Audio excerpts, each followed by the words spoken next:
Pero sa kabilang banda ay naisip din niya, kilala siya ng kapatid. Alam nito, hindi siya nakukuha sa pagsusumamo. Kaya parang nakikipag-business deal ito, ang paraan ng pakikipag-ayos sa kanya. And she knew how tough Junard was also. Parang siya lang ang nakatatandang kapatid. Hindi kayang ipakita ang soft side. Malaking bagay na ginawa nitong pag-apologize kanina kahit ako lang sa damdamin. Hindi nito gagawin iyon kung hindi ito determinadong mapa-oo siya. Isa pa, gusto na rin naman niya maging maayos ang lahat sa pagitan niya at ang kanyang pamilya. Maganda na rin ang layunin ni Junard at hindi niya matim na tanggihan iyon dahil para naman iyon sa pamilya. Okay, sabi niya. You mean, darating ka sa sinasabi kong intimate party ng pamilya mamaya? Tila excited na tanong ni Junard. Hindi niya maunawaan kung bakit parang hindi niya gusto ang pagising nito. Mamaya na ba? Tanong niya. Lumuwas silang apat. Nasa townhouse sila sa Santa Mesa ngayon. Alam ni Katrina kung saan tinutukoy nitong townhouse. Matagal na yung pag-aari ng pamilya Benitez.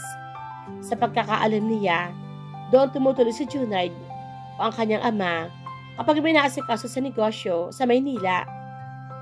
Nagbimistura lamang yung transient house ng mga ito. I'm putting up an intimate party. Dahil ngayon lamang tayo magkakasama-sama ulit ang kumpleto. Sigurado ako, matutuwa si Daddy. Napakatagal na rin nang huling mabuo ang pamilya natin. Nagugustuhan ng pandinig ni Katrina ang salitang pamilya. Napakatagal na niyang hinahangad na magkaroon niyon. Ang matatanggap siya ng mga kapatid at ina ng mga ito, at hindi siya baliw para hayaang makawala pa ang pagkakataon. Things would not be easy for them, pero wala namang masama kung ngayon pa lang isusubukan nilang ayusin ang relasyon nila sa isa't isa. Somehow, matututunan din nilang magkasundo-sundo. Alright, I'll come. Pagpayag niya, pinilit niyang itago ang excitement. She was hoping it would be a beautiful start. Gusto na niyang mapalapit sa mga kapatid. Sige, kailangan ko na rin umalis. May pupuntahan pa ako bago umuwi. Around 8 p.m., pumunta ha? Tumango si Katrina. Nagulat pa siya nang bigla siyang yakapin ni Junard. Hindi niya tuloy nakita ang pagkislap ng mga mata nito. I just sealed our deal, sis. Paliwanag ni Junard nang mapansin ang nabigla niyang reaksyon sa pagyakap nito sa kanya. Pagkatapos ng paalam ng kapatid, ay naiwan si Katrina na mag-isa. Napangiti siya sa kanyang sarili. Maski may mga hindi magandang nangyayari, parati pa rin may kapalit na mabuti. Patayo na sana siya para lumabas ng bar and restaurant nang may maupo naman sa binakanting silya ni Junard. Tyler, gulat niyang bulalas. Bakit ba kung kailan din niya inaasahan ang presensya ng lalaki, isa ka naman ito sumusulpot? Hindi na tuloy na paghandaan ang dapat na maging reaksyon. Tila nagrumbulan na naman ng kung ano mga bagay sa loob ng kanyang dibdib.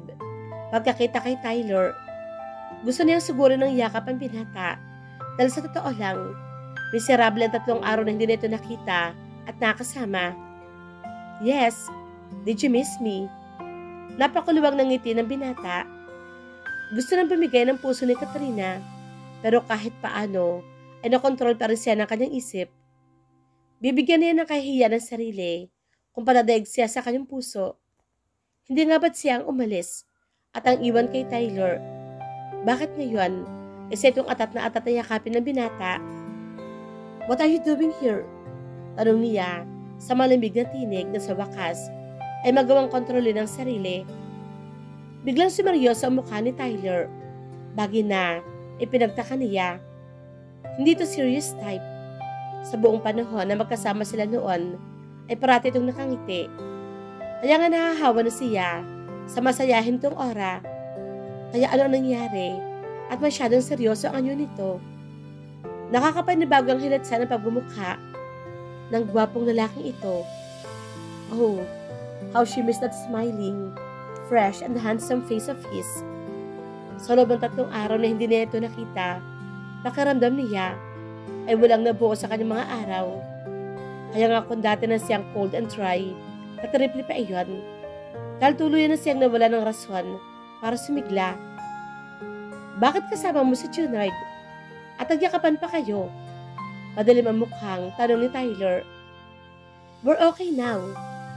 Paano kayo naging okay? Tila ayaw maniwala na tanong pa ni Tyler. Parati naman itong ganoon. Parating ayaw paniwalaan ang kanyang mga sinasabi. Bigla siyang napangiti. Na-miss niya ang ugaling iyon ng binata. Na-miss niya ito. Bakit ganyan ka nalang ngumiti? Parang wala ka malang na-miss itong mga nakaraang araw. You look okay.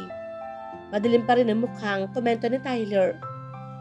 Kung nalalaman lang nito, sa totoo lang hindi niya alam kung paano niya nalalagpasan ang 3 araw na nagdaan na hindi ito nakikita.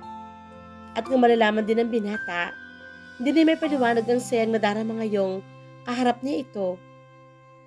Bakit ka ba ganyan magtanong? Parang hindi maganda sa paningin mo ang nakita mo. Hindi ba ako pwedeng yakapin ang kapatid ko? Ngayon nagkaayos na kaming dalawa? Tanong pa niya. Prangka siya, kaya kung ano ang kanyang iniisip ay sinasabi niya. Ang hindi lang talaga niya magawang sabihin kay Tyler ang totoo niyang nararamdaman para rito. Listen to me, Kat. I have something to tell you. I have to go. Paalam niya. Ayaw niyang pakinggan ang paglilitan niya ni Tyler ng damdamin nito para sa kanya. Paano niya paniniwalaan ng mga sinasabi ng binata kung hindi naman ito magawang patunayan? Pulos lamang mga salita. Kailangan ko mag-prepare. Junard and I, and our 2 sisters, decided to patch things up. Regalo namin kay Daddy. Actually, inimbitahan ako ni Junard sa intimate party ng pamilya namin sa townhouse. I couldn't pass on that great opportunity para makabanding sila. Sinabayan niya ng pagtayo ang sinabi, What? Anong party? Tila gusto maghurumentado ng tanong ni Tyler. Ano bang problema nito? Intimate party. Kami-kami lang. Simpleng party lang, iyon ang buong pamilya. Kaya malamang na kami-kami lang din ang nakakaalam. Paliwanag niya sa pagtatakang nakabalatay sa mukha ni Tyler. Siguro iniisip nito kung bakit may party ang kanyang pamilya na hindi inimbitahan ang iba pa nilang kamag-anak. Anyway, wala akong responsibilidad para mag-explain sa iyo. Pabilisan niyang iniwan si Tyler. Baka kasi, kung magtagal pa siya ng konti, ay pagkadulo na siya ng kanyang totoong damdamin. Baka madaluhang na niya ito ng yakap dahil sa matinding pagkasabik dito. Nahihirapan na rin siyang parating kinokontrol ang sarili sa harap nito. Dahil tuwing magkakaharap sila ni Tyler, wala na siyang ibang nais gawin, kundi magpakontrol dito at hayaan ito sa anumang nais ipagawa sa kanya. And it was to reveal her real self and her real feelings. Bakit parang ang tahimik yata? 5 minuto na nakalipas mula na makarating si Catherine sa townhouse ng pamilya Benitez. Pero maliban kay Junard, ay wala mas kaanino ng kahit na sinong miyembro ng pamilya ay nagpaparamdam o nagpapakita sa kanya. Umalis na muna kasi ang mga katulong. Bukas sila babalik. Pinaalis ni Daddy para solo natin ang bahay. Bit-bit ni Junard ang 2 baso ng juice galing sa komedor at nilapag sa coffee table. Pagkatapos iyon ay naupo nito sa couch sa kanyang tabi. Kung ganoon, nasaan si na Daddy? Nagkataka niyang tanong. Hindi ba tayo party araw ang buong pamilya? Parating na yon, ani Junard na tumingin sa suot na relo. Kasama naman ni Mami, sina Jasmine at Chin. Sumaglit lang sila sa mall, pero padating na rin. Inabot ni Junard ang isang baso at sumimsim. Mag-juice ka muna. Napilitan na rin si Katrina na abutin ang juice para sa kanya. Nakakadalawang lagok pa lang siya at ayon parang si Junard sa pagtitig sa kanya. Gusto niyang kabahan sa kakaibang pagtikwas ng sulok ng mga labi nito. Pinilit na lamang niyang baliwalain ang napansin at pinangalahati ang juice. Saka nila pagmuli sa coffee table. Bakit hindi mo pa ubusin? Tanong ni Junard. Ayoko na. Kasunod na yun ay napahawak si Katrina sa kanang sentido Para kasing umiikot ang kanyang buong paligid. Para siyang nahihilo na hindi niya mawari. Napasandali siya sa backrest ng couch. Naramdaman naman niya ang biglang paglapit ni Junard sa kanya. Akala niya ay tatanungin lamang siya ng kapatid ko ano ang kanyang pakiramdam. Pero nagulat siya na maramdaman ng mga labi nito sa kanyang leeg. Gusto niya itong itulak pero wala siyang lakas para gawin iyon. Anong ginagawa mo? Sa pautal ng salita ay naitanong niya. Ayaw niyang patalo sa kung anong humihila sa kanya para mawala ng ulirat. Sleep, Katrina. Sleep. Bulong ni Junard sa pagitan ng paghalik sa kanyang leeg. Sleep, and I'll make you mine. Aangkinin kita mula rito, sa sala, hanggang sa lahat ng silid ng bahay na ito. Nahintakutan si Katrina sa narinig. Ano ang ibig sabihin ng lahat ng iyon? Ano ang sinasabi ni Junard? Narilito siya. Higit sa lahat, natatakot siya sa kung anong pwedeng gawin ni Junard sa kanya ngayong hindi siya makapanlaban.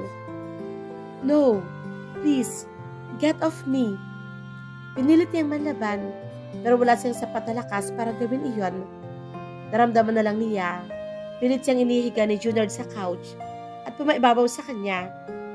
Pigil-pigil ng kapatid ang dalawang pulsuhan sa ulo niya habang pinaghahalikan ng kanyang leeg, pababa sa kanyang dibdib. Sayo rin lang naman ang bahay na ito at ang malaking kayamanan ng pamilya. Pwes, bibigyan kita ng magandang alaala sa lugar na ito, sabi pa ni Junard. Walang maunawaan si Katrina sa mga sinasabi ng kapatid. Ang tanging nais ang isipan niya ay ang takot sa binabalak nitong gawin.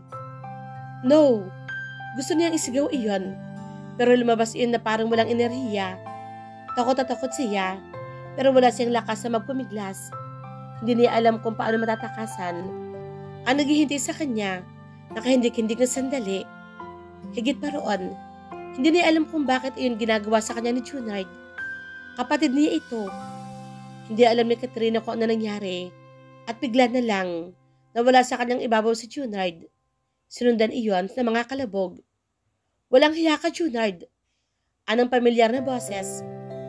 Bago pa man tuloy ang mawala ng ulirat, ay mga tunog ng kung anong nababasag na gamit sa bahay. Ang huling narinig ni Katrina. Panatag na siyang matalo ng gamot na marahil ay inihalo ni Junard sa kanyang juice dahil alam niya may isang tao na dumating para iligtas at protektahan siya. Sa muling pagmulat ng mga mata ni Katrina na nasa isang klinik na siya, nagulat pa siya ng mabungaran doon si Tyler sa gilid ng kama at hawak ang kanyang kamay. Bigla siyang napabangon. Easy lang. Anong binata? Okay na ba ang pakiramdam mo? Tumango lamang siya bilang sagot. Medyo gising na ang kanyang diwa. Paano tayo nakarating dito? Si Kuya Junard. Pwede ba? Huwag mo na matawag-tawag ng kuyang walang hiyang lalaking iyon. Muntik ka na yung pagsamantalahan. Nagtatagi sa mga bagang ni Tyler. Kung kanina, ay puno na pag-alaala ang mga mata nito. Ngayon naman, ay nag-uumapa o matinding galit. Kaya lang hindi niya maunawa ng eksaktong mga nangyari. Malinaw pa sa kanya ang mga huling ginawa ni Junard. Pero parang hindi niya mapaniwalaan na magagawa yun sa kanya ng sariling kapatid. I still can't believe na pagkatangkaan ako ng sarili ko pamanding kapatid. Napaiyak na naman si Katrina. Takot at takot talaga siya habang pigil-pigil ni Junard ang mga kamay niya sa kanyang ulunan. Paano pala kung hindi dumating si... Napabaling siya bigla sa katabi. Mabilis namang tinayo ni Tyler ang kanyang mga luha at niyakap siya ng napakahigpit. Para bang pinaparating ng mga yakap na iyon ng binata, hindi siya dapat matakot dahil naroroon lamang ito at paprotektahan siya. Stop crying. Walang makakagalaw sa'yo hanggang nasa tabi mo ako. Pangaalo nito. Dahil sa mga sinabi ni Tyler, lalo lamang siyang napaiyak. Damang-dama niya kung gaano katotoo ang paglaalala nito sa kanya. It was the first time she felt she was really taken care of and cherished by someone she refused to trust and accept. Kung sino pa pala ang taong ayaw niyang paniwalaan, yun pa pala ang totoong nagmamalasakit sa kanya. Ang tanga niya talaga. Tahan na. Nakakulong na lalaking iyon. Hindi ka na niya magagalaw pa. I promise, he'll rot in jail. Tumigas sa mukha ni Tyler. Nasa kulungan? Bigla siyang kumalas kay Tyler. Oo, nagtagi sa mga bagang nito sa kanya naging reaksyon. Don't tell me, you don't have any plan of filing a case against him. But, he is still my brother. Sambit niya. Kahit paano, ay nag-aalala siya dahil kapatid niya ito at kadugo. Magdi-disappoint si Daddy sa kanya. Siya pa naman ang pinagkakatiwalaan ni Daddy sa lahat ng bagay. Pumalatak si Tyler kapag kuwa'y inabot ito ang kanyang mukha. Hinaplos ito iyon kapag kuwa'y pinalis ang mga naliligaw na hibla ng buhok at saka siya tinitigan.